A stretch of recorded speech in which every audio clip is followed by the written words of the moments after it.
નમસ્કાર મિત્રો, સ્વાગત છે તમારું અમારી ચેનલ ગુજરાત ન્યૂઝમાં। આજના તાજા અને સૌથી મોટા સમાચાર જોઈએ તો દેશમાં અને ગુજરાતમાં ચોમાસું ક્યારે આવશે અને કેવું જશે, અંબાલાલ પટેલની નવી આગાહી। ગુજરાતમાં હવે 12 માસ ચોમાસું જેવી સ્થિતિ રહે છે। વર્ષના વચલા દહાડે ગમે ત્યારે કમોસમી વરસાદ આવી ચડે છે।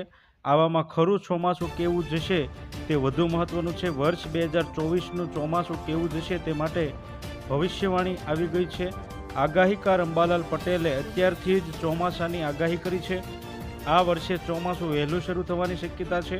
સાથે જ આ વર્ષ ચોમાસું સારું રહેવાની શક્યતા હોવા છતાં કેટલાક ભાગોમાં વરસાદી વહેંચણી અનિયમિત રહે તેવી પણ આગાહી કરવામાં આવી છે। હવામાન શાસ્ત્રી અંબાલાલ પટેલે આગાહી કરતા જણાવ્યું છે કે આ વર્ષે ચોમાસું વહેલા શરૂ થવાની શક્યતા છે। 10 અને 12 મે સુધીમાં દેશમાં આંધી વંટોળ સાથે પ્રી મોન્સૂન એક્ટિવિટી શરૂ થશે।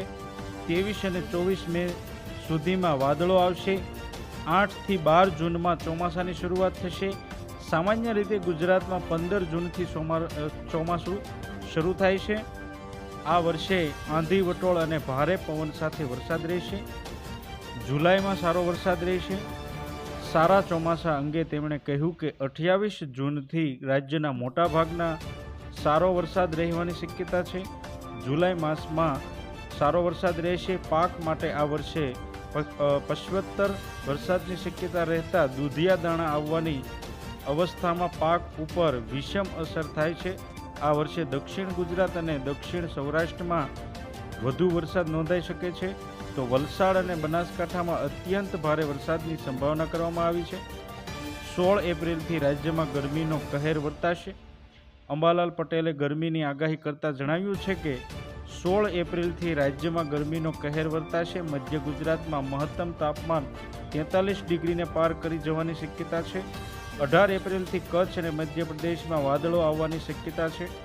વડોદરા, આણંદ અને અમદાવાદનું તાપમાન 42 થી 43 ડિગ્રી રહેવાની શક્યતા છે, જેની અસર ગુજરાતના ભાગો ઉપર થવાની શક્યતા છે। કેટલાક વિસ્તારોમાં હળવી પ્રી મોન્સૂન એક્ટિવિટી થઈ શકે છે। 27 એપ્રિલથી ગરમી વધતા મહત્તમ તાપમાન ફરી 43 ડિગ્રી ઉપર જવાની શક્યતા છે। 10 અને 12 મે સુધીમાં પ્રી મોન્સૂન એક્ટિવિટી થવાની શક્યતા છે। Monsoon 2024 update. હવામાન વિભાગે ચોમાસાને લઈને સારી આગાહી કરી છે। હવામાન વિભાગનું કહેવું છે કે આ વખતે ચોમાસાની ઋતુમાં ભારતમાં વાદળો ગરજવા સાથે વરસશે, પણ આ વખતે ચોમાસામાં સામાન્ય કરતાં વધુ વરસાદની સંભાવના છે। ઓગસ્ટથી સપ્ટેમ્બર સુધીમાં લાનોની સ્થિતિ સર્જાવાની ધારણા છે। જૂનથી સપ્ટેમ્બર સુધીમાં દેશમાં સરેરાશ વરસાદ 87 સેમી એટલે કે 106% રહેવાની ધારણા કરવામાં આવી છે। સમાચારમાં આગળ જોઈએ તો લોકસભાની ચૂંટણીમાં ગુજરાતની રાજકોટ બેઠક એપી સેન્ટર બની ગઈ છે। ક્ષત્રિય સમાજના વિરોધ વચ્ચે ભાજપના ઉમેદવાર પરસોત્તમ રૂપાલા સામે હવે પરેશ ધાનાણી ચૂંટણી લડશે। પરેશ ધાનાણીનું નામ જાહેર થતાં જ રાજકોટ શહેરમાં કોંગ્રેસના કાર્યકરોએ કરી ઉજવણી કરી છે। 22 વર્ષ બાદ રૂપાલાની લડત ધાનાણીની સામે છે। જોકે રૂપાલા પહેલેથી જ ક્ષત્રિયોનો વિરોધનો સામનો કરી રહ્યા છે। ક્ષત્રિયોએ રાજકોટના રતનપરમાં મહાદરબાર ભરીને અલ્ટિમેટમ આપી દીધું છે કે 19 એપ્રિલ સુધી જો રૂપાલા ફોર્મ નહીં ખેંચે તો અમદાવાદ ખાતે આંદોલન કરાશે। ત્યારે ક્ષત્રિયોની આ ચીમકી પાટીદાર આંદોલનની યાદ અપાવે છે। પાટીદાર આંદોલન બાદ જે રીતે ગુજરાત ભડકે બળ્યું હતું તે જ રીતે હવે જો રૂપાલાની ટિકિટ પરત ન લેવાય તો ગુજરાતમાં ફરી એકવાર મોટા આંદોલનનું સાક્ષી બની શકે છે। સમાચારમાં આગળ જોઈએ તો અમદાવાદ જીએમડીસી ગ્રાઉન્ડ ખાતે આંદોલન કરાશે। રાજકોટ ખાતે મળેલ ક્ષત્રિય મહાસંમેલનમાં તમામ ક્ષત્રિયોએ મળીને નિર્ણય કર્યો છે કે ક્ષત્રિય સંકલન સમિતિ દ્વારા પરસોત્તમ રૂપાલાને 19 એપ્રિલ સુધીનું અલ્ટિમેટમ અપાયું છે। 19 એપ્રિલ સુધી જો રૂપાલા ફોર્મ નહીં ખેંચે તો અમદાવાદ ખાતે આંદોલન કરાશે। ક્ષત્રિય સંમેલન સમિતિના કરણસિંહ ચાવડાએ કહ્યું કે રૂપાલાની ટિકિટ પરત નહીં લેવાય તો અમદાવાદ જીએમડીસી ગ્રાઉન્ડ ખાતે આંદોલન કરાશે, જેમાં સમગ્ર દેશભરમાંથી ક્ષત્રિયો એકત્રિત થશે। પરસોત્તમ રૂપાલાની ઉમેદવારી રદ થાય તે જ ક્ષત્રિય સમાજની માંગ છે। સમાચારમાં આગળ જોઈએ તો આજે 22 કેરેટ સોનાનો ભાવ 1 ગ્રામ સોનાનો ભાવ 6,654 રૂપિયા રહ્યો। કાલની સરખામણીએ આજે ₹1નો ફેરફાર જોવા મળ્યો છે। 8 ગ્રામ સોનાનો ભાવ ₹53,232 રહ્યો. કાલની સરખામણીએ આજે ₹8નો ફેરફાર જોવા મળ્યો છે. 10 ગ્રામ સોનાનો ભાવ ₹66,540 રહ્યો. કાલની સરખામણીએ આજે ₹10નો ફેરફાર જોવા મળ્યો છે. 100 ગ્રામ સોનાનો ભાવ ₹6,65,400 રહ્યો છે. કાલની સરખામણીએ આજે ₹100નો ફેરફાર જોવા મળ્યો છે. આજે 24 કેરેટ સોનાનો ભાવ જોઈએ તો 1 ગ્રામ સોનાનો ભાવ ₹7,259 રહ્યો. કાલની સરખામણીએ આજે ₹1નો ફેરફાર જોવા મળ્યો છે. 8 ગ્રામ સોનાનો ભાવ ₹58,072 રહ્યો. કાલની સરખામણીએ આજે ₹8નો ફેરફાર જોવા મળ્યો છે. 10 ગ્રામ સોનાનો ભાવ ₹72,590 રહ્યો. કાલની સરખામણીએ આજે ₹10નો ફેરફાર જોવા મળ્યો છે. 100 ગ્રામ સોનાનો ભાવ ₹7,25,900 રહ્યો. કાલની સરખામણીએ આજે ₹100નો ફેરફાર જોવા મળ્યો છે.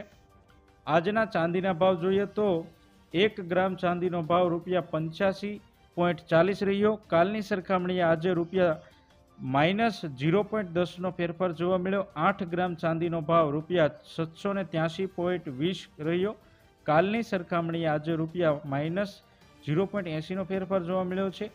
10 ગ્રામ ચાંદીનો ભાવ ₹854 રહ્યો. કાલની સરખામણીએ -1નો ફેરફાર જોવા મળ્યો છે. 100 ગ્રામ ચાંદીનો ભાવ ₹8,540 રહ્યો છે. કાલની સરખામણીએ આજે -10નો ફેરફાર જોવા મળ્યો છે. 1 કેજી ચાંદીનો ભાવ ₹85,400 રહ્યો. કાલની સરખામણીએ આજે ₹100નો ફેરફાર જોવા મળ્યો છે. સમાચારમાં આગળ જોઈએ તો કેસર મેંગોની પ્રાઇસ. અમરેલીમાં કેસર અને હાફૂસ કેરીનું આગમન. જાણો 20 કિલોના ભાવ. રાજ્યમાં કાળઝાળ ગરમીની શરૂઆત થઈ રહી છે. સ્વાદના શોખીન લોકો કેસર કેરીની આતુરતાથી રાહ જોઈ રહ્યા છે. ત્યારે એમના માટે ખુશીના સમાચાર સામે આવ્યા છે કે અમરેલીમાં કેસર અને હાફૂસનું આગમન થઈ ગયું છે. ફ્રૂટ માર્કેટમાં 10 ક્વિન્ટલ કેસર કેરીનો આવક શરૂ થઈ ગઈ છે. અમરેલીમાં અત્યારે 20 કિલો કેરીનો ભાવ ₹2400 થી ₹3200 સુધીનો છે. સમાચારમાં આગળ જોઈએ તો મહત્વનું છે કે અમરેલીના સાવરકુંડલા, ખાંભા અને ધારીમાં કેસર કેરીના બગીચા આવેલા છે. આખા જિલ્લામાં અંદાજે 7,000 હેક્ટરમાં કેસર કેરીનું વાવેતર કરાયું છે. કેસર કેરી સાથે હાફૂસ કેરીનું પણ આગમન થયું છે. ફ્રૂટ માર્કેટમાં 4 ક્વિન્ટલ હાફૂસ કેરીની આવક થઈ છે. 20 કિલો હાફૂસ કેરીનો ₹2600 થી ₹3600 સુધીનો ભાવ છે. આથી જો તમે અમારી ચેનલમાં નવા છો તો અમારી ચેનલને સબસ્ક્રાઈબ કરી લેજો, જેથી તમને અમારા નવા વિડીયોની માહિતી મળતી રહે.